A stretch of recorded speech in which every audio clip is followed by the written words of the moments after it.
Dahil sa sipag at tiyaga sa kanyang trabaho sa show business ay ganito na kayaman ngayon si Vong Navarro. Sa simula ng kanyang karera, si Vong ay kasama sa isang dance group na kilala bilang Street Boys. Ang kanilang mga kahanga-hangang kasanayan ay nakakuha pa ng atensyon ng isang direktor, na humantong sa mga pagkakataon sa industriya ng entertainment at pagsisimula ng kanilang matagumpay na karera. Ang kanyang matagumpay na karera sa entertainment industry ay nagsimula noong 90s. Pagkatapos ay nagdebut siya sa isang serye ng komedya na tinawag na Home Along the Riles. Nakibahagi rin siya sa iba pang mga pelikula at serye. Isa rin siya sa mga miyembro ng Street Boys, isang dance group sa Pilipinas. Ang lahat ng mga aktibidad na ito ay malaki ang naiambag sa net worth ni Vong Navarro sa kasalukuyang panahon. Mayroon siyang ilang studio album, kabilang dito, Let's Dance, Chick Boy, Don Romantica, at Tutoy Bibo. Nakabuo siya ng isang compilation album na 2008 na kilala bilang Best Novelty Hits. Higit pa rito, na-feature din siya sa ilang music video. Maraming produkto ang ini-endorso din ni Vong, tulad ng Selecta Ice Cream, Salonpas, Lucky Me, Sprite, RRJ at Pop Cola. Ang mga proyektong ito ay nagbukas ng maraming pagkakataon para sa kanyang karera. Napanatili rin ng aktor ang malapit na samahan sa ABS-CBN mula sa pagsisimula ng kanyang karera noong 1992. Simula noon, naging bahagi na siya ng pag-host ng iba't ibang palabas. Kabilang ang ASAP, at It's Showtime hanggang sa ngayon. Nakaipon si Vong ng mga kayamanan na siyang dahilan upang magkaroon siya ng mga mararangyang bagay sa buhay.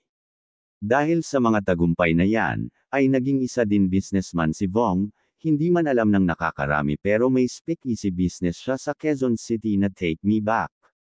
Ang speakeasy ay nagpapatugtog ng musika at naghahain ng mga cocktail na ang tema ay 1990s.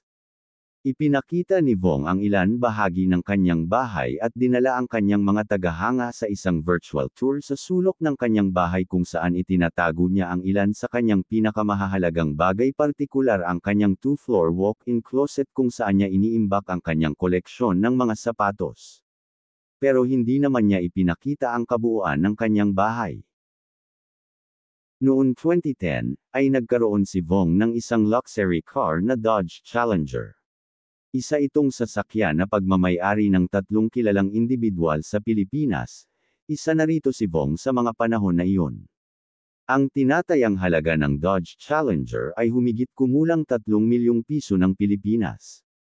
Noong 2022, ay ipinakita din ni Vong ang kanyang customized van. Sinabi ni Vong na ang sasakyan sa simula ay makakapag-upo ng 15 tao, ngunit ngayon ang customized na espasyo ay maaaring magbigay daan para sa higit na privacy at intimacy. Second-hand niya lang nabili ang naturang van ngunit nagawa umano itong pagmukhang sosyal matapos niyang ipa-customize. Mayroon din siyang gray metallic Land Cruiser na ginagamit niya sa kanyang trabaho sa It's Showtime. Ayon kay Vong, ang presyo ng sasakyan ay nagsisimula sa 5 milyon pesos pataas. Ang net worth ni Vong Navarro ay kadalasang iniuugnay sa kanya bilang isang profesional na mananayaw, ABS-CBN TV host at aktor. Ang mga pagtatansya ng pera ay maaaring mag-iba dahil mahirap hulaan ang mga gawi sa paggastos ng bituin at ang halaga ng pera na kanyang nagasto sa buong taon. Ang kanyang estimated net worth ay $10 million, o 584 million pesos. Ang net worth ni Vong ay utang sa kanyang pagiging aktibo sa larangan ng entertainment sa loob ng mahabang panahon na naging dahilan ng kanyang pagiging matagumpay sa kanyang sining. Karamihan sa kita ay naipon mula sa kanyang matagumpay na dancing career. Bukod sa pagsasayaw, isa rin siyang kilalang host at comedian, actor. Ang kanyang katanyagan ay dahil sa kanyang pagsali sa Street Boys, isang dance group sa Pilipinas. Kadalasan, karamihan sa mga sikat na tao, tulad ni Vong, ay hindi nagbubunyag kung gaano kalaki ang kanilang net worth, kaya, ang mga pagtatansya ay maaaring mag-iba sa iba't ibang tao. Ang net worth ay kumakatawan sa kung ano ang pagmamay-ari ng isang tao. Kasama sa ilang karaniwang asset ang mga kotse, real estate, pamumuhunan, cash, at iba pang mahahalagang kalakal. Nakilala si Vong bilang isang ladies man dahil sa kanyang kaakit-akit na on-screen persona at nagkaroon ng kanyang fair share of romantic relationships. Narito ang ilan sa mga kababaihan na minsan ay nalink sa aktor-host. Kahit na natapos ang panandaliang kasal na nagresulta sa annulment, mayroon pa ring magagandang bagay si Bianca na masasabi tungkol sa kanyang dating asawa. Inamin pa nga ng dating aktres na malamang na sila pa rin ni Vong ang magkasama kung hindi dahil sa sobrang immature nilang dalawa noong ikasal sila noong 1998.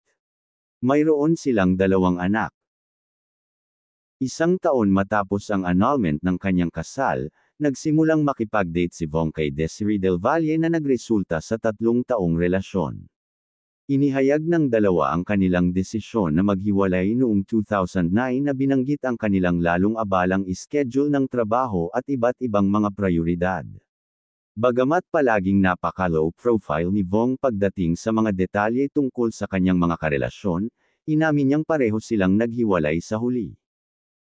Bagamat hindi pa rin malinaw ang eksaktong detalye kung gaano katagal ang relasyon ni Vong sa sexing aktres na si Diana Zubiri. Nadismaya raw si Diana sa komedyante at very vocal sa mga interviews na mas gugustuhin niyang hindi makipag-date sa mga lalaking may anak na dahil sa hating atensyon. Kung si Vong ang tinutukoy niya, hindi ito nakumpirma at ang interes ng publiko dito ay tila nawala kaagad sa pagsisimula nito. Ngunit ang lahat ay tila maayos sa pagitan ng dalawa. Ngayon ay masaya na siya sa kanyang asawa na si Tanya Bautista. Unang nagkita sina Tanya at Vong sa set ng 2008, romantic comedy film na My Only You.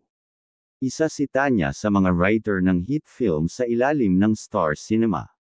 Noong 2019, nagpalitan ng panata ang matagal ng magkasintahan sa Kyoto, Japan, na napapaligiran ng pamilya, mga kaibigan at kasamahan sa showbiz.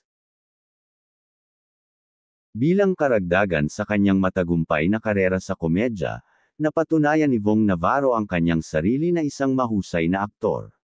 Ang kanyang karisma at comedic timing ay maayos na lumipat sa maseryosong mga tungkulin, na nakakuha sa kanya ng kritikal na pagbubunyi.